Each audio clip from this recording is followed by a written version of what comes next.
her life. Now as we turn over to weather on Thursday, aka Friday Eve is what I call it. What a bit of a adjustment in our weather. Like yesterday was muggy and cooler. Yeah. Not so much today. No, definitely holding on to that cloud coverage, but really making for some great views out across the Columbia River Gorge, especially from the air. I took a trip up in an airplane with previous KOIN 6 Chief Meteorologist Natasha Stimbach, providing you these spectacular views of the waterways and really just some beautiful landscape that is in our very own backyard, a site that not many of us actually get to see. Of course, MV Adventures helping us get these sites as well, but really making for a great day as those winds were calm, temperatures were on the cooler side, and it doesn't match views like that of Multnomah Falls. As our temperatures right now are hovering in towards the low to mid 70s, up and down the I-5 corridor, 60s along the shoreline as we keep those mostly cloudy skies, a northwest breeze at about 5 to 10, slightly gustier out towards the Columbia River Gorge,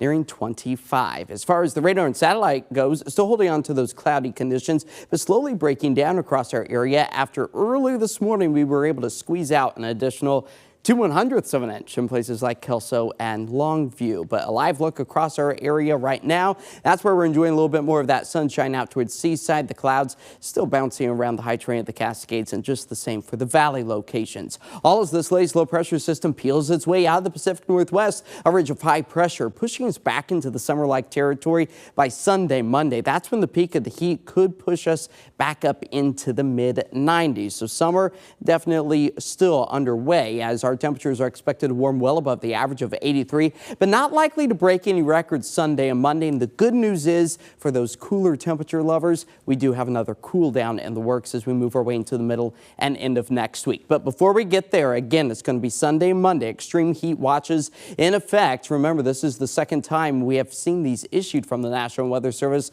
with that new extreme terminology. Basically means temperatures could bounce up into the triple-digit territory with overnight lows into the 60s and 70s. Again, that's Sunday into Monday. So staying hydrated, wearing the light-colored, loose-fitting clothing, and taking frequent breaks in the AC or the shade is going to be a must. As our futurecast shows those decreasing clouds for the start of the day tomorrow, more sunshine, that will begin the warming trend. And as we work our way into the weekend, Saturday, some high, thin cirrus clouds filtering out the harshest of the sun's rays. Again, temperatures still warming back up into the low to mid 80s for us as our rain deficit has flipped to now above average, a surplus by over 3/10 of an inch. August, typically our second driest month of the year. But tonight here in the city, we stay dry, keep those cloudy skies, although they will slowly break down. Temperatures fall back into the mid 50s. Tomorrow bouncing back up into the low 80s, and the sunshine it will take over by the afternoon and evening hours. Great fun out towards Seaside. That's where the volleyball tournament is currently underway and will continue to take us through Sunday. Temperatures warming back up into the low 70s. Make sure you are wearing the sunscreen across the Pacific Northwest